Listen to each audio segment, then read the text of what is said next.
Chairman, thank you very much for your time. I know it's raining here and you are busy overseeing a training session, but we appreciate the time you're giving to us. Just from the start, Chairman, please tell us about Prestige Football Academy. How did it come about? When did you start it? The divisions you have and what you're trying to do here? Thanks a lot. I really appreciate your time. And sometimes we need people like you to make things happen to help us or what we are doing. The Prestige Academy is started now, is 11 years now. And idea has come from where I was making trials. I was bringing players to Swaziland, Botswana. They're the senior player, not the young one. Where I organize the trials, I see many young players come. That's where the idea come to make a development and give them a chance. We start with under 13, 15, 17, and 19. So where time goes on, where the parents drop their kid, they bring a more younger one. So that's where we found ourselves starting with under 7, under 8, also under 9, under 11. Yeah. Okay. Chairman, what is the business model? How is it structured? Some academies are funded and therefore the players don't pay. Other academies, the players have to make monthly contributions to keep the academy running. What is your model? We registered under NPO, and it's not easy to get a sponsor. It's very difficult. So we're trying with some parents. There are some parents contribute a month. We're taking care of the kids who stay in our premises. They're going to school. And just to brag, we got 100% passage on metric this year. There was 12, all the 12 got metric. So this is how we're working. Yeah. Okay, so like you say, it's difficult to get sponsors, parents, help there and there. Just to be clear, you have a clubhouse where you keep players? Yeah, we got a clubhouse where we keep in a player. We got players from KZN, Eastern Cape, Mpumalanga, Limpopo, from all over. They stay with us, they're attending school also. We play in the GDL League, Stream B. Yeah. Okay. So as chairman, running an academy, I understand is difficult, definitely not easy. What challenges do you face as the chairman of an academy that is not doesn't have sponsors? My first challenge is that get some boy where they come to training to try us. You can see they're very, very good, very good. Where you ask them to stay in the academy, you find out that many of them don't even have a parent. They stay with their grandmother. The grandmother getting a grant of 1.5 is becoming difficult. So, like Prestige, we got 5 boys where we are the one paying their school fees. They don't pay the academy just because we see they can be coming something tomorrow. They're very good. So we try to, this is where we're facing the challenge. Chairman, tell me, with those challenges, why do you then continue? Why do you still run the academy, bring these boys from all over the country, and even pay for their school fees and their stay at the clubhouse? Remember, me, I played soccer before. I know what is in soccer.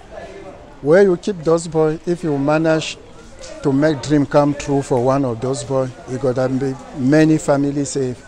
So that's where we delayed or that one day we can manage to make 1 or 2 become a professional soccer player. The parents really trust us. We know if we make them happen, the academy will profit.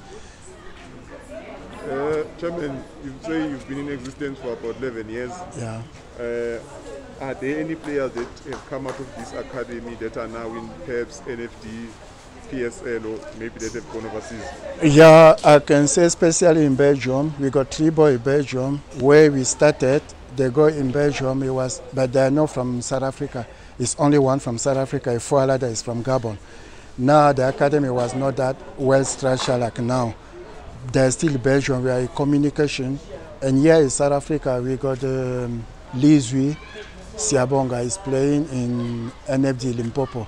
We got Malolo Sebekulu playing for Golden Arrows in the MDC already. He was a captain against, I think they played on Saturday here in Vex. He was a captain. We got Chongo, we got Kwazi. They're playing for La Magia. They're making first 11.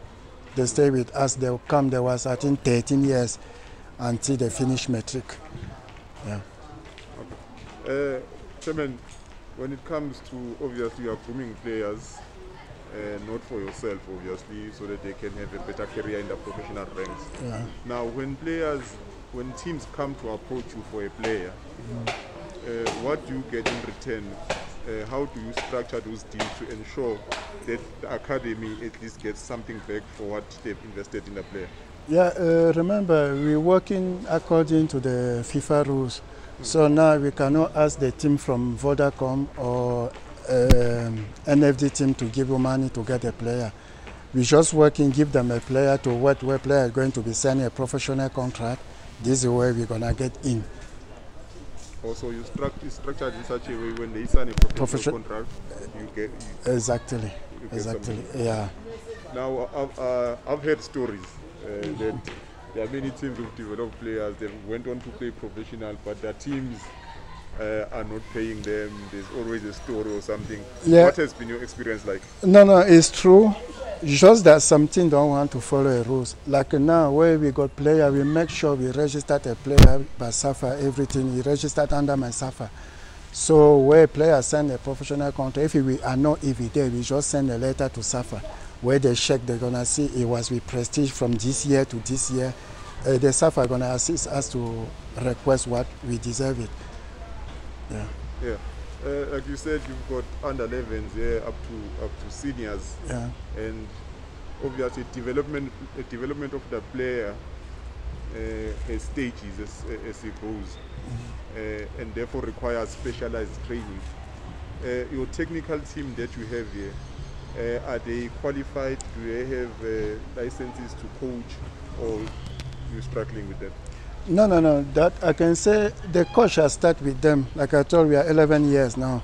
We start, there was no having a qualification, but I make sure I was working in partnership with SAFA Development League structure. So anytime there's a course, they tell me, now I got 3 of my coach, they got B license already. The young one just coming now, they got D license already. I'm just making sure anytime there's any program like a C license, I'm going to get a notified. I will register them to go again to upgrade also. All my coaches are qualified. Because even the GDI, if you are not qualified, you're not allowed to sit on the bench. Oh, okay. That is very good to hear. Yeah. I see you're having a training session here. I see there's a lot of parents watching. How important is it for parents to attend games, to attend training sessions when these young boys are training? It's very important because remember, the first motivation must come from the parent. Where the kid are in the field, he see his parent by the side, he got extra motivation to show his parent that what I'm saying home, I want to go for training, they must support them. So it's always very important for us also, because where we play against maybe Allen's Park or maybe we play against Kazachik, you can see the way, where they come here, you can see all the park in the full. And as we play home, our supporters are not many, so the opponent already, they win already. So it's very important for parents to support their kid. You can see now, today it was trials, because our under 13, 15, they travel for the tournament in Mass Park right now. So these are trials to the league are going to start next month. We need some few players to add to the teams. Okay. What has been your record in terms of GDL? How well have you been doing in the league? Yeah, last year we was very closer to get promoted because under 13 we win the league in same group with Platinum Star, TS Galaxy, all those. We managed to win under 13. Under 15 finished number 4, under 17 finished in the 2nd position, and under 19 finished in the 3rd position.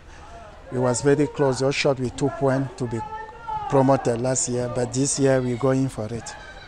You're going for it? Yeah.